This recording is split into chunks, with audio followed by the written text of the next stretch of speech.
siempre tiende a ocultar. La palabra nos enseña que para tener liberación necesitamos confesar. Yo solo voy a decir lo que recibo. Yo escribo lo que recibo, a veces quiero predicar.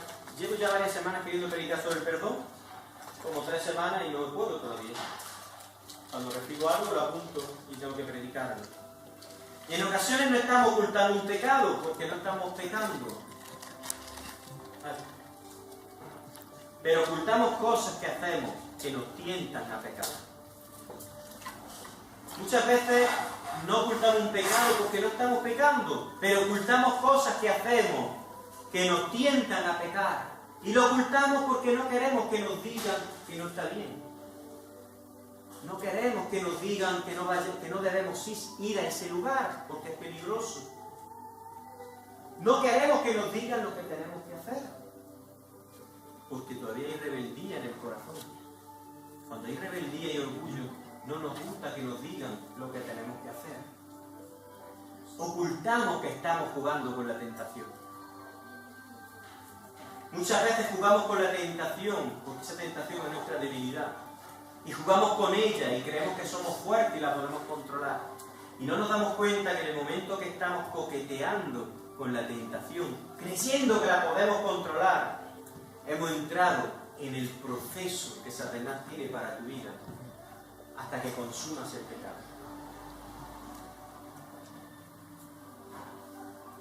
Santiago capítulo 1 versículo 15 dice así: después, cuando la pasión ha concedido, da a luz el pecado, y cuando el pecado es consumado, engendra la muerte.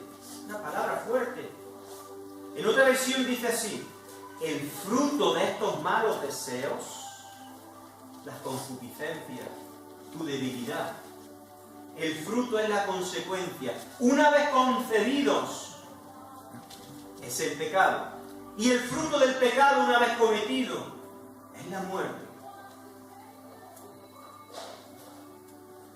En 1 Corintios capítulo 6, versículo 18, dice el apóstol Pablo: huid de la fornicación. Todos los demás pecados que un hombre comete están fuera del cuerpo, pero el fornicario peca contra su propio cuerpo. Me sorprende aquí el apóstol Pablo de que en este versículo diga huid de la fornicación. No dice resistan la fornicación, no dice como resistir al diablo dice resistirlo, no dicen huir. Sin embargo, con este pecado dicen huya. Y recuerdo la historia de José que todos conocemos, cuando se vio sorprendido por una mujer que quiso acostarse con él. Una mujer, supongo que sería guapa, porque si no, no creo que hubiese huido. Una mujer guapa, tentándolo a que peque. Y como José sabía que tenía que huir. Si José se hubiese parado a observar lo que la tentación le ofrecía, hoy no hablaríamos de José como hablamos. Hoy no predicaríamos de José como predicamos. La historia de José hubiese sido diferente. José no se paró a coquetear con la tentación, porque José sabía que no era fuerte ante la tentación. Si tú te crees que eres fuerte ante la tentación, estás engañado todavía por Satanás. El apóstol Pablo dice, huid. Muchos estáis coqueteando con la tentación y lo estáis ocultando.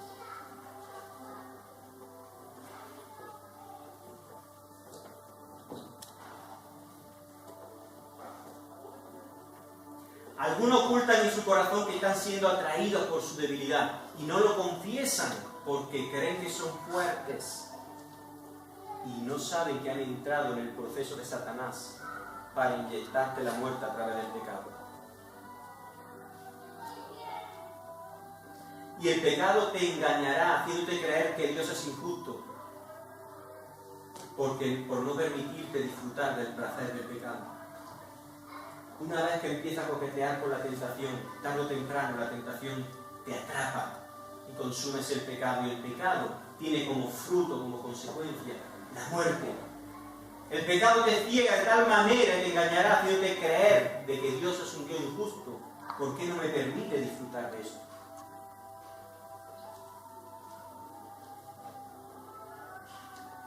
Vuelvo a repetir, muchos estáis prestando atención a la tentación y lo estáis ocultando y estáis en grave peligro. Jesús dijo, quien tenga oídos para oír, que oiga. Muchos están jugando con la tentación, creyendo que son fuertes, sabiendo que no deben de ir a ciertos lugares, sabiendo que no deben de hacer tal cosa, creyendo que son fuertes, y lo ocultan porque en lo profundo de su corazón saben que no deben hacerlo. Estáis en un gran peligro. Proverbios capítulo 28, versículo 13 dice así: el que encubre su pecado no prosperará, mas el que lo confiesa alcanzará misericordia. Encubrir significa ocultar. El que oculta su pecado no prosperará. Prosperar significa tener éxito.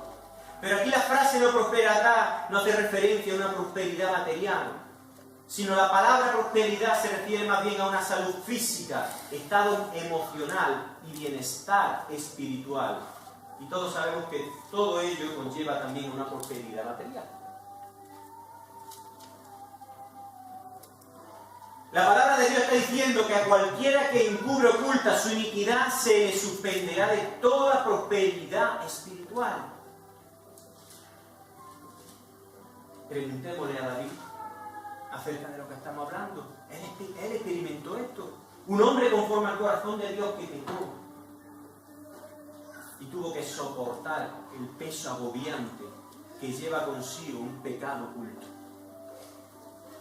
Tuvo que soportar la agonía y la enfermedad que trae el ocultar un pecado durante años.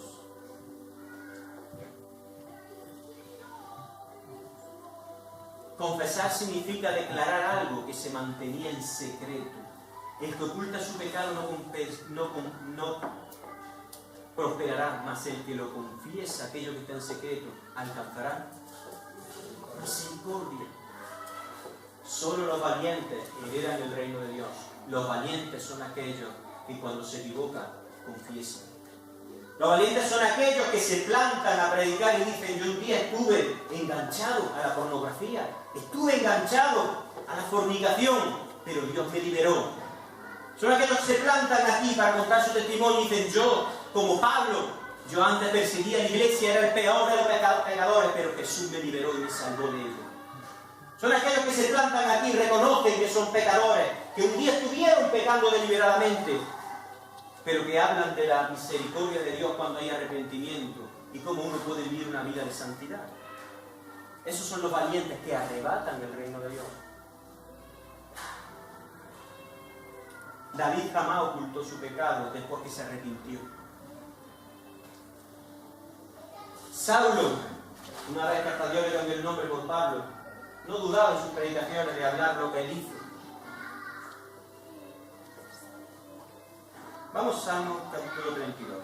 Salmo 32.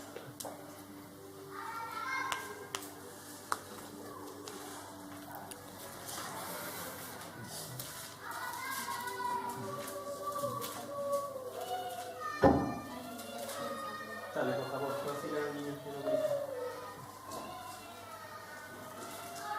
Salmo 32, dice así: bienaventurado aquel cuya transgresión ha sido perdonada y cubierto su pecado. Bienaventurado el hombre a quien Jehová no culpa de iniquidad y en cuyo espíritu no hay engaño. Mientras callé, escucha esto, mientras callé, dice David, se envejecieron mis huesos. David está trayendo una gran revelación para ti y para mí hoy. Mientras callé mi pecado, David cayó. David adulteró con una mujer que no era su esposa. David hizo lo que desagrada a Dios, y no solo eso, sino que lo cayó y lo ocultó. Y él dice en el Salmo 32, mientras callé, se envejecieron mis huesos. El pecado oculto trae enfermedad. Algunos quizás estén pensando, pero sí, yo veo a muchos que andan pecando y se les ve muy bien de salud. Pero es lo que tú ves.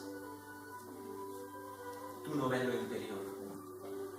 Mientras callé se envejecieron mis huesos en mi gemir todo el día, porque de día y de noche se agravó sobre mí tu mano. Se volvió mi verdor en sequedades de verano. Mi pecado te declaré y no encubrí mi iniquidad. Dije, confesaré mis transgresiones a Jehová, y tú perdonaste la maldad de mi pecado.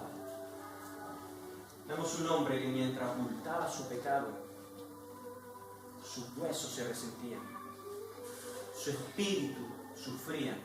En el momento que confesó, alcanzó misericordia. En Hebreos capítulo 11, versículo 24, Moisés describe el pecado como un proveedor de deleites temporales. Dice así: por la fe Moisés, hecho ya grande, rehusó llamarse hijo de la hija de Faraón, escogiendo antes ser maltratado con el pueblo de Dios que gozar de los deleites temporales del pecado, teniendo por mayores riquezas el vituperio de Cristo que los tesoros de los egipcios, porque tenía puesta la mirada en el galardón. ¿Dónde tenemos puesta la mirada? ¿Sabes cuál es el problema de la iglesia? ¿Dónde tenemos puesto el enfoque? Dependiendo de dónde sea tu enfoque, así vas a vivir. Moisés, si hubiese escogido los privilegios que le daba el ser hijo de la hija de Faraón, hubiese demostrado que él estaba desenfocado, que no conocía las riquezas del reino de Dios. El problema es que estamos enfocados en nuestra situación de la hora. Y cuando ponemos nuestros ojos en nuestra situación de la hora, nos desenfocamos y no miramos a Cristo. Si tengo una dolencia, me fijo en esa dolencia y ya miro a Dios con una mala luz y no con una buena luz. Si mi situación de ahora está llena de problemas, me enfoco en esos problemas y pienso que Dios es malo e injusto. Sin embargo, ¿por qué José huyó de esta mujer? Cuando iba a pasar un rato agradable, de placer, ¿verdad? Porque él sabía que eso le iba a dar un rato de placer temporal, pero le iba a dar muerte duradera. José conocía las riquezas del reino, que son mayores que el placer que trae el pecado. Moisés conocía las riquezas del reino de Dios y no quiso gozar de los deleites. ¿Qué es lo que dice la palabra? Que gozar de los deleites temporales del pecado. El pecado te ofrece un deleite. Por eso la gente peca, porque da deleite, pero un deleite temporal, que luego te lleva a la muerte.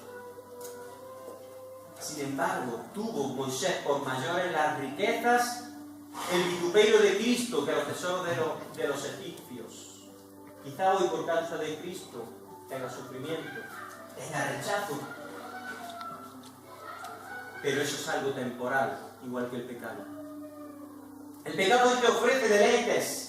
Quizá la causa de Cristo ahora pase a rechazo y burla, pero ambas cosas son temporales. El deleite que te ofrece ahora el pecado después se convierte en muerte. Sin embargo, la burla que quizá tengas por la causa del Evangelio, amigos que se rían de ti, familiares que ya no te acepten, luego se va a convertir en una honra, porque Dios te levanta y te honra. Sigue aquí en el Salmo 38, versículo 3, dice algo así: nada es sano en mi carne a causa de tu ira, ni hay paz en mis huesos a causa de mi pecado. La iglesia hoy en día no vive en la paz continua de Jesús. Jesús dijo: busca la paz y síguela. Mi paz os dejo, mi paz os doy. No la seguimos porque consumamos el pecado. Coqueteamos con la tentación. Coqueteamos con la tentación. Vivimos en el pecado y perdemos la paz.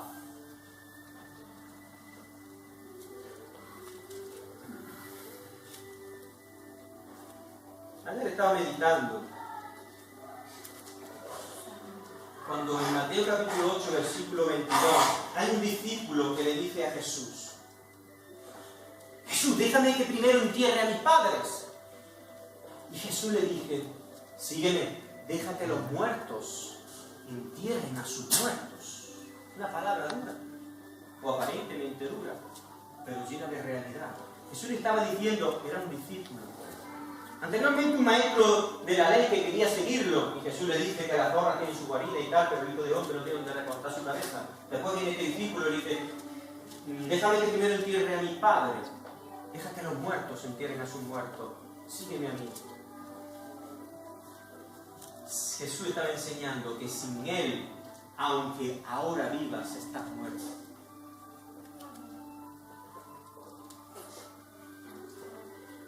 Sin Jesús, aunque ahora estés vivo, en realidad estás muerto. Es algo temporal, como el deleite que te da el pecado.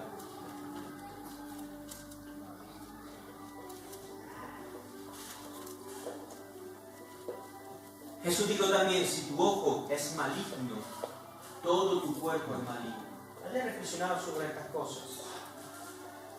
¿Qué cosas ven tus ojos? Tus ojos son la ventana de tu alma, de tu espíritu. Si tu ojo es maligno, todo tu cuerpo es maligno. Y luego me venía el versículo de que un poco de levadura leuda toda la masa. Y como estaban todos los ordenadores ocupados, le dije a mi hija, búscame qué es leudar, qué es fermentar, para hablar con propiedad. Un poquito de levadura en la harina pasa desapercibida, tú no la ves, pero está ahí. En un poquito de tiempo se produce una reacción química y la levadura comienza a proliferar. Proliferar significa crecer mucho. Esa levadura, que son unos gérmenes, unos hongos, comienzan a crecer y cambian la composición del componente inicial. Jesús dijo, un poco de levadura leuda toda la masa. Si tu ojo es maligno, todo tu cuerpo es maligno. Un pecado te lleva a otro y contamina todo tu cuerpo. Creemos que podamos pecar un poquito, pero si tú le echas al agua mineral, Solán de Cabra, que es la mejor, le echas una gotita de agua de alcantarilla, te la beberías. A los pocos minutos esa gotita contaminada contaminaría todo el litro y medio de agua. Y pasaría de ser un agua saludable a un agua contaminada que produce muerte. Eso ocurre cuando con nuestros ojos, que son la luz, o deben ser luz, miran cosas que no deben mirar y atraen tinieblas al alma. Atraen un poquito de levadura y esa levadura crece y contamina y leuda toda la masa. En Juan capítulo 5, voy a resumir.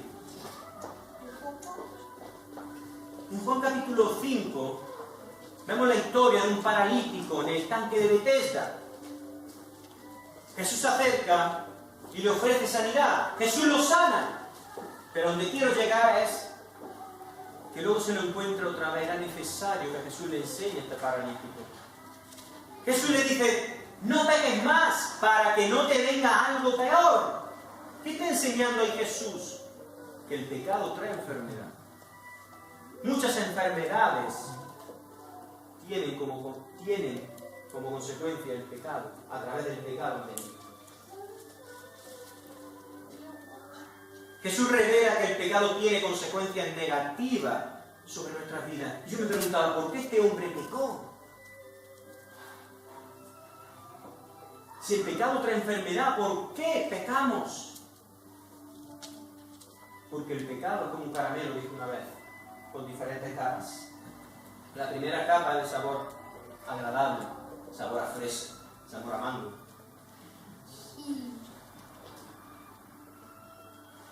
Pero cuando se acaba esa capa, tiene sabor amargo. Y en la última capa tiene veneno que te mata. Jesús le habló y le enseñó. Era necesario porque si este hombre no aprende esta lección, seguiría pecando. Vete y no peques más, para que no te venga algo peor. El pecado trae muerte, el pecado trae destrucción. Pablo a Timoteo le dice, pero la que se entrega a los placeres viviendo está muerta. En Josué capítulo 8 podríamos analizar y estar aquí hasta las 3 de la tarde la historia de Acán, cuando desobedeció y Dios dijo que no tomase nada del enemigo, del anatema, y Acán cogió un manto babilónico y desobedeció. El pecado lo llevó a la muerte, a él y a su familia. Pero hoy no solo quiero hablar del pecado, sino quiero hablar de aquellos que están coqueteando con la tentación. Aquellos que están haciendo cosas y la están ocultando, pero que el Señor revela y el Señor muestra. Por eso estoy hablando hoy esto. Que están haciendo cosas que saben que no deben de hacer porque son peligrosas, porque al final van a caer en la tentación y van a caer consumando el pecado. Podía contar la historia de Ananías y Zafira, cómo cayeron muertos tras mentir al Espíritu Santo. Algunos dirán, yo he mentido muchas veces y me he quedado muerto. Pero están muchos experimentando cómo ya no tienen ganas de venir a la iglesia. No tienen ganas y se aburren cuando escuchan la palabra de Dios. No pueden orar más de 10 minutos porque se quedan sin palabras y yo no sé qué decir. Si le preguntásemos al rey David, ¿qué es peor? ¿Qué fue peor? ¿El ocultar el pecado o la vergüenza que conlleva el confesarlo? Estoy seguro que David no hubiese dicho, el ocultar el pecado traía un peso aún más agobiante que el haber confesado el pecado. No te creas fuerte. En el momento en que tú te crees fuerte, en el momento de que el cristiano se cree fuerte en cuanto al pecado, había sido engañado. Acordaros cómo la serpiente tentó a Eva. Si Eva hubiese reaccionado como José, hoy tú y yo no estaríamos aquí. Si Eva hubiese huido como José huyó, hoy tú y yo no estaríamos aquí. La humanidad sería diferente. Si Eva no se hubiese parado a observar lo que la tentación le ofrecía, no hubiese caído en la tentación. Cuando escuchan la palabra y piensan que es porque el predicador no es bueno y no tiene misión. Muchos no pueden venir a la oración porque son oraciones largas y están 1 hora y media, a veces 2 y no hay manera de que paren, porque no son capaces de hablar con Dios 2 horas, porque el pecado es una barrera. El pecado es una muralla que se opone contra todo lo que proviene de Dios. El pecado es cuando lo consumamos, gobierna una parte de tu corazón. Y es una barrera que se opone a que tú busques la presencia de Dios. Se opone a que tú recibas la presencia de Dios, el gozo de Dios, la paz de Dios. Por eso vemos las reuniones de oración con poquitas personas. Por eso vemos tantas iglesias que ni siquiera hay reuniones de oración. Porque ¿para qué poner reuniones de oración si no van a venir los cristianos? Reuniones que deberían de ser numerosas cuando es oración, es buscar al Padre. Son las reuniones menos numerosas. ¿Por qué? Porque el cristiano coquetea con la tentación y al final cae en el pecado. Una vez que cae en el pecado trae muerte, trae ceguera espiritual. Y empieza a convencerte. El pecado te convence, como convenció a Eva, de que Dios era injusto. Al final acabó siendo Dios injusto. Aunque Dios no. El pecado te convence. Y por eso vemos tantos cristianos argumentando acerca del pecado. ¿Qué importa? No es malo. Dios sabe todas las cosas. Y acarreamos muerte espiritual. Quizás no caiga muerto literalmente como Ananías y Zafira. Quizás no te ocurra como Acán, pero sí acarrearás muerte espiritual. Sin Jesús en tu corazón estás muerto. Si no tienes a Jesús en tu corazón, vas a tener envidia, vas a tener rencores, vas a tener odios, vas a tener raíces de amargura que te llevan al infierno.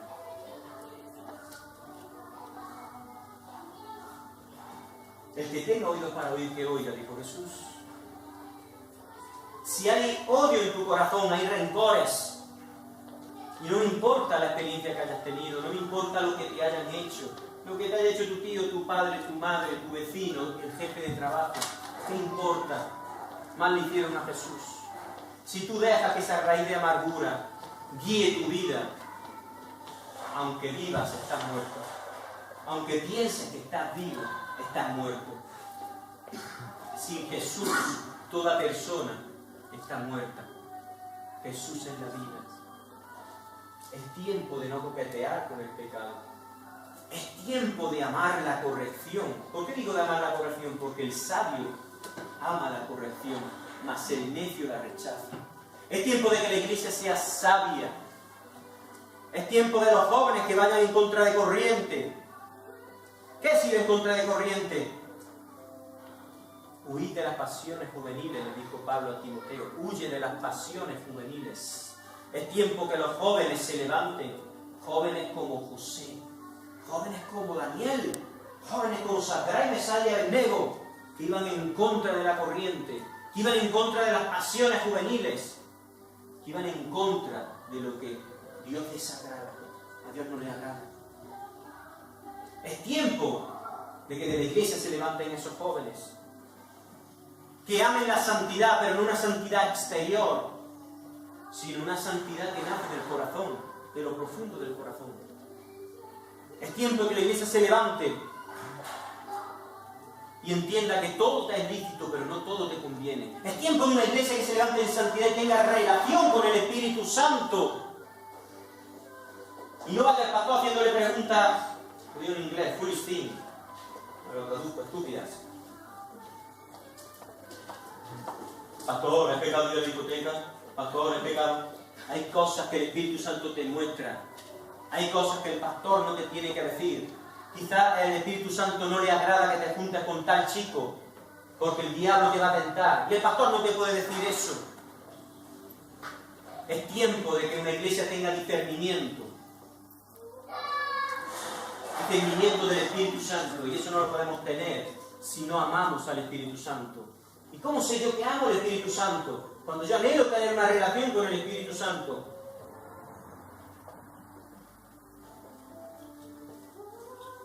Dios está restaurando la adoración en la iglesia. No sé si algunos os estáis dando cuenta. No es una adoración copiada, ya no son canciones, 3 canciones, todo estructurado. El coro se prepara lógicamente. Pero tenemos que dejar que el Espíritu Santo obre como Él quiera. Tenemos que entrar en el Espíritu y que Él ponga ese cántico nuevo en el Espíritu. Eso la iglesia no lo ha experimentado hasta ahora.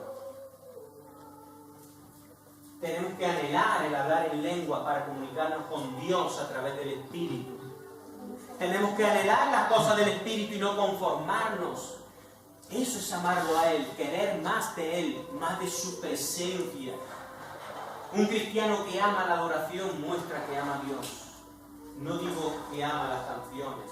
A algunos les gustan solo los ritmos y las canciones, sino que ama adorarlo. Si no hay santidad en el corazón, si hay un poquito de levadura en tu corazón, te vas a aburrir en la adoración. El que tenga oídos para oír, que oiga. Muchos se aburren en la adoración. Cierran los ojos esperando que el chaparrón pase. Miran la hora diciendo, ¿me estaba hablando esto? Tengo ganas que empiece la palabra. No pueden adorar porque un poco de levadura leuda toda la masa. El pecado no te deja experimentar las riquezas del reino de Dios. Es tiempo de que la iglesia se levante desde los niños, los jóvenes, los adultos, amando su palabra en integridad. Es tiempo de que nos dejemos de tonterías, de conversaciones inútiles y nos preocupemos de que Jesús more en mi corazón. No solo con decir Jesús está en mi corazón, eso no quiere decir que Jesús esté en tu corazón. Tú puedes decir Jesús es el Señor, pero Jesús no está enseñoreando tu vida. Muchos dicen Jesús es el Señor y andan en una vida de pecado, mostrando con su vida que su Señor es Satanás, porque aman el pecado. Es tiempo de que la iglesia se levante y diga Jesús es mi Señor, por eso vivo así, porque a mi Señor le agrada que yo viva así. Es tiempo de que no coqueteemos, es tiempo de que la iglesia no oculte. No ocultes porque eso te lleva a la muerte. Muchos se van de la iglesia buscando otra iglesia porque el pastor de tal iglesia les permite y no se mete en esas cosas.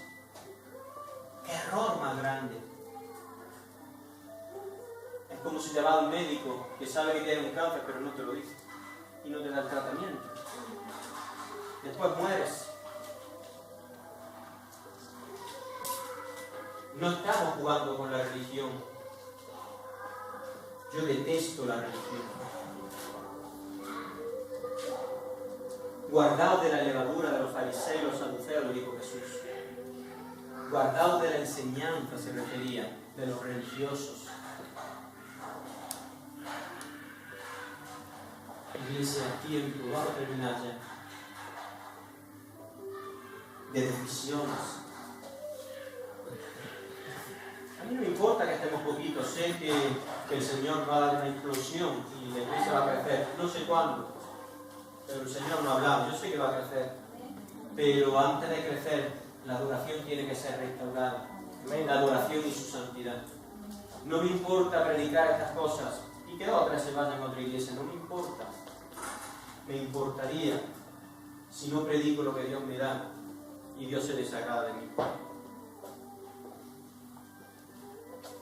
Es tiempo de desechar el pecado, es tiempo de no coquetear con él, es tiempo de mirar por nosotros mismos para ser santos y vivir en santidad.